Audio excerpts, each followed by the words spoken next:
మహాగరుడ అబ్రహాము ఇస్సాకు యాకోబుల దేవా ఉన్నవాడా అనువాడా నీ పరిశుద్ధమైన ఘనమైన నామానికి వేళలేని స్తుతి స్తోత్రాలు చెల్లిస్తున్నా. ఆయా 2026 సంవత్సరాన్న నీ యొక్క సిలువ ధ్యానాన్ని ధ్యానించుకుంటూ మమ్మల్ని ఎల్లరినీ కూడా నీ యొక్క నామములో నీ యొక్క రూపంలో నిర్మించుకున్నటువంటి ప్రతి ఒక్క ఆత్మను ప్రతి ఒక్క బిడ్డను నారా నీ మందిరములో నీ నామములో కూడబెట్టుకునే విధానాన్ని బట్టి నీకు వేళలేని స్తుతులు స్తోత్రాలు చెల్లిస్తూ ఉన్నాం. అయా ఈ యొక్క సిలువ ధ్యానాన్ని ధ్యానిస్తూ ఉండగా నాయన మాతువుని మీరు మాట్లాడి దుష్టులకు శాఖాన్ని దూరపరిచి ప్రతి ఒక్క హృదయాన్ని నీకు పరిశుద్ధాత్మ చేత నాయన కదిలింప చేసి మీరు మహిమ పొందమని మా రక్షకుడు నీ ప్రియకుమారుడైన యేసు పరిశుద్ధ నామాన్ని అడిగి బ్రతిమలాడి వేడుకుంటున్నాం పరమ తండ్రి, ఆమేన్. ప్రియమైనటువంటి దేవుని బిడ్డలారా, మీ అందరికన్నా మీ గొప్పవరం కాదు. ఇప్పుడు చెప్పినటువంటి బిడ్డలు చాలా ఆత్మ ఆవేశపరులై 4 మాటలు చెప్పి ఉన్నారు. మొదటి మాట, తండ్రి గమనించుదాం, ఆలోచిద్దాం. ప్రియులారా, ఇక్కడ ప్రతి ఒక్క బిడ్డ కూడుకున్నటువంటి ప్రతి ఒక్క బిడ్డ బైబిల్లో ఉన్నటువంటి విషయాలు బహు లోతుగా తెలిసినటువంటి వారు. ఈ 7 మాటలు సృష్టి ఆరంభం నుంచి ప్రకటన గ్రంథము చూసేటప్పటికి 7 సంఘాలు. దేవునికి స్తోత్రం కలుగును గాక. ఇంకొక మర్మం మీకు చెప్పాలని ఆశిస్తూ ఉన్నానండి. మర్మం కాదు, ప్రతి ఒక్కరికి తెలుసు. ఈ 7 మాటలు లూకా గారు 3 రాశారు, యోహాను గారు 3 రాశారు, మత్తయి గారు మాత్రమే. దేవుని స్తోత్రం. గమనించుదాం ప్రియులారా, ఆలోచిద్దాం. మీకు ఎందుకంటే ప్రతి ఒక్కటి వివరించి క్లుప్తంగా చెప్పడం గల కారణం ఏంటంటే ఈ సమయాన్న దేవుని యొక్క రాకడైతే సశరీరాలతో మనము ఆయనతో కూడా ఎత్తబడటానికి సిద్ధపడి ఉండాలి. ఈ యొక్క లూకా గారు, మత్తయి గారు, యోహాను గారు అయితే సిలువ యొక్క మరణాన్ని గురించి క్లుప్తంగా చెప్పి ఉన్నారండి. మొట్టమొదటి ఆ మర్మాలు ఏంటంటే మనం ఎట్టి విధంగా తండ్రి, కుమార, పరిశుద్ధాత్మని అనుకుంటూ ఉన్నామో మొట్టమొదటిది ప్రేమ, సిలువ యొక్క మరణము ప్రేమ. రెండవది జలము, మూడవది జీవము. నాకు ఇచ్చినటువంటి మాట ఏంటండి, నేను ఈ దప్పుకొని కూర్చున్నానన్నటువంటి వ్యక్తి ఎవరండి చెప్పండి? మిమ్మల్ని అడుగుతా, ఏం పర్వాలేదు, నన్ను తిట్టుకోండి అమ్మా.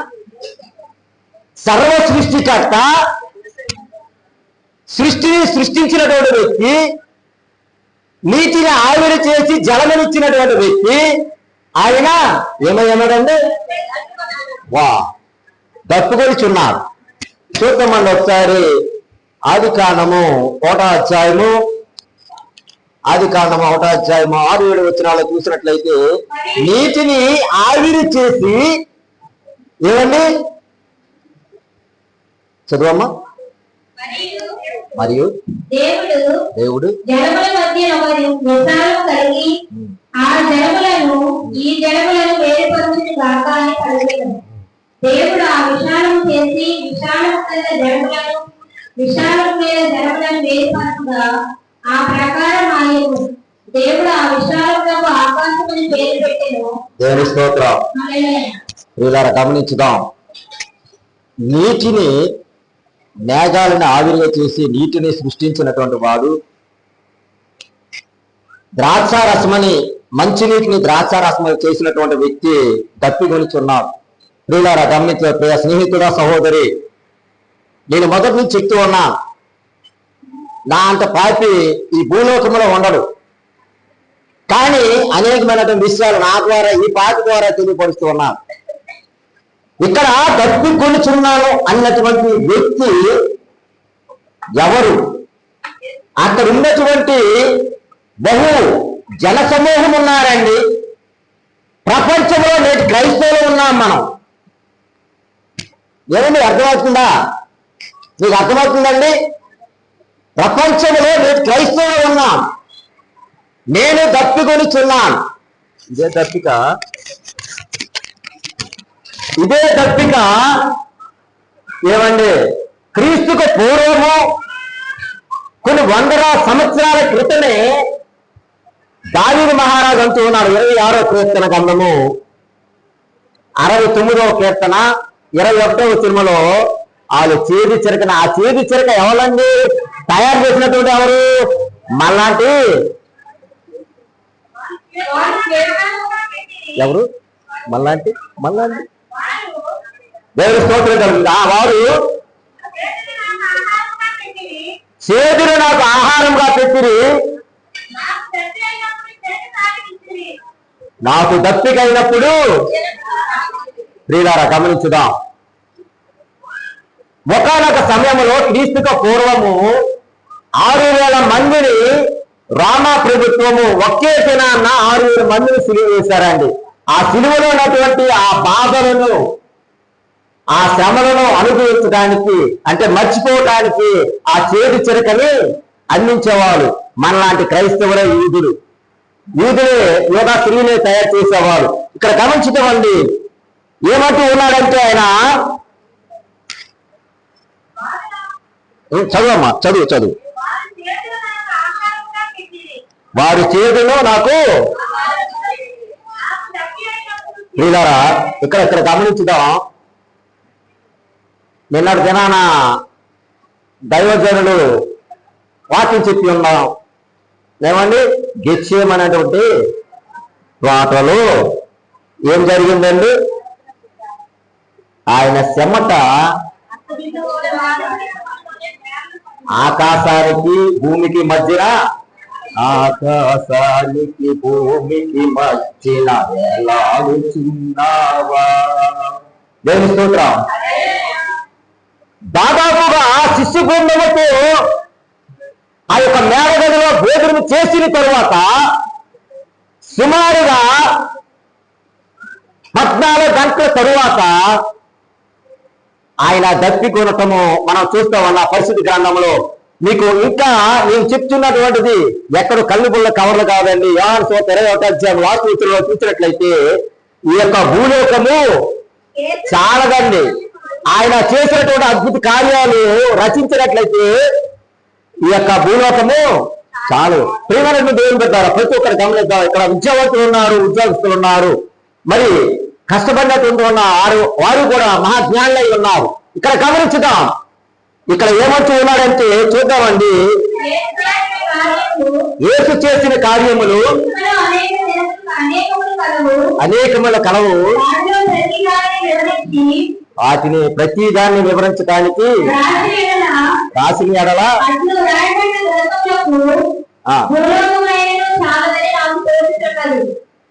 ఏమండి, నాకు ఇచ్చినటువంటి మాట దైవచీను నేను దప్పుకొనిచున్నాను. ఆ దప్పుకొనటం మీకైనా వివరం చెప్తూ ఉన్నాను. ఎక్కడ మర్మాలు కాదండి, తిట్టకథలు కాదు. ఈ జీవగ్రంథములో ఆయన చేసినటువంటి కార్యాలు రాయించడానికి భూలోకము చాలదండి. అనేకమైనటువంటి మర్మాలు దాగి ఉన్నాయి. ప్రియులారా, ఈ సమయంలో దయచేసి మీరు ఏమనుకుంటే అనుకోండి. మరి మా మాయ గారు పుష్పరావు గారు అయితే నన్ను తీసుకెళ్లి ఎక్కడంటే గజపతినారాయణ కాలేజీలో గడిచారు. దేనికైనా చూస్తే నేను ట్రైనింగ్ లో వచ్చానండి సిబిసిఎన్స్ లో. దేనికైనా చూస్తే ఇది క్రీస్తు సంఘంలో టీచింగ్ చెప్పడానికి. ప్రియులారా గమనించుదాం. ఇక్కడ గమనించడమండి, మొదటి మాట శత్రువులను చెల్లించడము, రెండవ మాట యేసుక్రీస్తు ఎవరికి రుణస్థుడు కాదు, మూడవ మాట పరలోకములను తండ్రి అయిన దేవుడు లోక పాపములను చూడలేక ఆయన, నాలుగవ మాట తండ్రి అయిన దేవుడు లోక పాపములను చూడలేక సమాప్తమైన అన్నది. ఇక్కడ నా మాటకు వస్తే అదే మాటకు వస్తానండి. మీరు గమనించండి, నేనేమి డైవర్ట్ చేయలేదు, నేను దప్పికొనిచున్నాను. యోహాను సువార్త 19వ అధ్యాయం 28వ వచనం చదవమ్మా.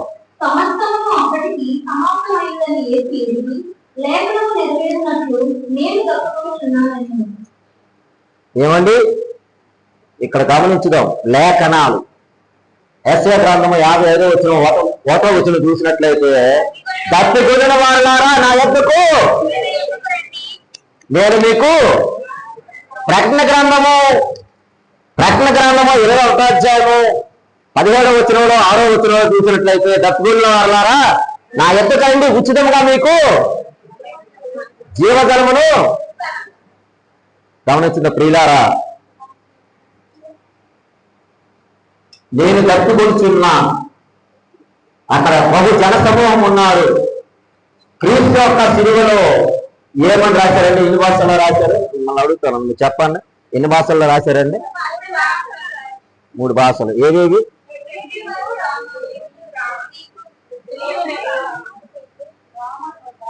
గమనిద్దాం. అబ్రహాం ఎవరండి? హెబ్రీయుడు. ప్రభు యేసుక్రీస్తు వారు ఏ భాష మాట్లాడేవారు? హెబ్రీ భాష, అరామిక్ మాట్లాడేవారు. అరామిక్ తర్వాత గ్రీకు. ఇప్పుడు యోహాను ఉన్నాడు కదండి, ఈ యోహాను మనం చెప్పాం కదా, ఇప్పుడు చెప్పుకున్నాం కదా, ప్రేమ, జలము, జీవము, సిలువ యొక్క మర్మము. ఏమండి, ఈ యోహాను అతి ప్రీతమైనటువంటి శిష్యుడు. లూకా గారు ఎవరండి? వైద్యుడు కాక గ్రీకు దేశస్థుడు, గ్రీకు సంస్కృతి పండితుడు, వైద్యుడు. ఆయన రాశాడండి అపోస్తల కార్యం. చూసినట్టు అపోస్తల కార్యం ఎవరు రాశారండి? ఎవరు రాశారు? పౌలు. ఫిలిప్పీలు రాసిన గ్రంథము, ఫిలిప్పీలు రాసిన పత్రిక మీరు తీసుకోండి.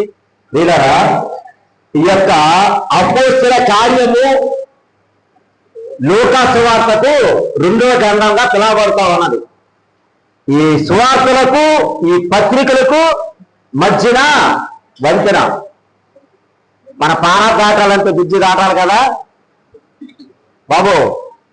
పానా దాటాలంటే మనం విజయనగరం, వైజాగ్ వెళ్ళాలంటే దాటాలి కదా. సువార్తల నుంచి పత్రికలకు వెళ్ళాలంటే మంత్రి లాంటిటువంటిది ఈ యొక్క అపోస్తల కార్యం. వీళ్ళని గమనించడం. ఇక్కడ దప్పిక కొలుచు అన్నటువంటి దీనంగా పలికినటువంటి వ్యక్తి జీవజల దాత. యోహాను సువార్త 4వ అధ్యాయం అంతా చూసుకున్నట్లయితే సమరశ్రీకి అంటూ ఉన్నారు, నేను ఇచ్చినటువంటి నీళ్లు తాగితే నీవు ఎన్నడూ దప్పి కొనలేవు అని చెప్తూ ఉన్నాడు. సరే, ముగించుకుందాం. ఇక్కడ చూద్దామండి.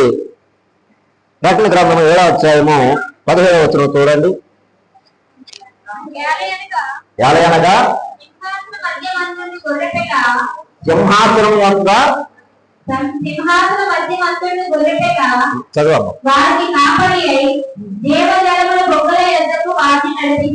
దేవుని స్తోత్రం కలుగుతాయి. ఎవరినండి? ఎవరు నడిపిస్తూ ఉన్నదండి? నాకైతే మాత్రం తెలియదు, చెప్పండి మీరేది. దైవజనులు అనేక మంది దైవజనులు వచ్చి చెప్తా ఉన్నారు. మనం ఆయన నెలకోసారి వస్తారు, వారంకోసారి వస్తారు, ఆయన చెప్తా ఉన్నారు. దైవజనులు అయితే ఎంతో రోజంతా కూడా, వారమంతా కూడా నలాకొట్టబడి మనకు చెప్తా ఉన్నారు. ఎవరు నడిపిస్తూ ఉన్నారండి? జీవజలపు యొక్క బొగ్గ యొక్క ఎవరు నడిపిస్తూ ఉన్నారు? ఏ వింటూ ఉన్నాం మనం? వాక్యం అసలు వింటూ ఉన్నామా? నాకు మందిరానికి వచ్చి ఫ్యాన్లు ఉన్నాయి కదా, కురుకుతా ఉన్నాం. గమనించుదాం. ఎవరినండి నడిపిస్తూ ఉన్నారు? చదువు మరొకసారి. ఎలయనగా సింహాసనము మధ్యనుండు గొర్రె పిల్ల వారికి కాపరి అయి. దేవుని స్తోత్రం. హల్లెలూయా, హల్లెలూయా. ఎవరు నడిపిస్తూ ఉన్నదండి? నిన్ను, నన్ను, మనందరినీ, ఇక్కడ కూడినటువంటి మనందరినీ. వీరాన్ని గమనించుదాం. అందుకే ఒక భక్తుడు రాస్తూ ఉన్నాడండి, ఒక పాట రాశాడు. సృష్టించుకొనెను తన సేవకు నరుని, దీపించుకొనెను తన మాట నయించాలని. సృష్టించుకొనెను తన సేవకు నరుని, దీపించుకొని తన మాట నవ్వించాడని సిలువ వేసినారు, బహుశ్రమల తెచ్చినారు, సిలువలో తన రక్తం చిందించినాడు, అయినా మారలేనా ఒక్క హృదయం. మారుతూ ఉన్నామండి మనం. 2026 సంవత్సరము ఏప్రిల్ 3వ తారీఖున తన నామం పెట్టబడినటువంటి మందిరంలో మనం అందరం కూడుకొని ఉన్నాం. వీళ్ళారా గమనించుదాం. అన్ని విషయాలు, కోపతాపాలు, గర్వము, అసూయ అన్ని విడిచిపడదాం. జీవజలపు ఊట వద్దకు ఆయన గొర్రెపిల్ల మనల్ని తోడుకొని పోతూ ఉన్నది. సిద్ధపడినటువంటి సంఘాన్ని వధువుగలిగినటువంటి క్రీస్తు ఆ గొర్రెపిల్ల మనల్ని తీసుకెళ్తూ ఉన్నది. ఇందాక కుడి పక్కన ఒకరు, ఎడం ప్రక్కన ఒకరు. ఎడం ప్రక్కన ఉన్నటువంటి దొంగ పేరు సెస్టాసు, కుడి పక్కన ఉన్నటువంటి వాడు డిస్మాసు. ఎడం పక్కన ఉన్నటువంటి వ్యక్తి పాప క్షమాపణ పొందుకోలేనటువంటి వాడు. కుడి పక్కన ఉన్నటువంటి వ్యక్తి క్షమింపబడి దేవుని యొక్క రాజ్యములు నేడు నీవు కూడా నాకు పరదేశంలో ఉండు. దేవునికి స్తోత్రం కలుగుగాక. ఆయన రాజ్యములో మనం ప్రవేశించాలంటే మనం ఏమై ఉండాలండి? ఏమై ఉండాలా? ఆయన తప్పుకొని ఉన్నాడు.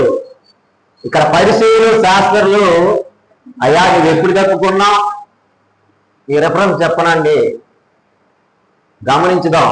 మరొకసారి దేవుడి చిత్తమైతే మీ మధ్యకు వచ్చి అడుగుతూ ఉంటా. ఏ సువార్తలో రాయబడి ఉన్నది?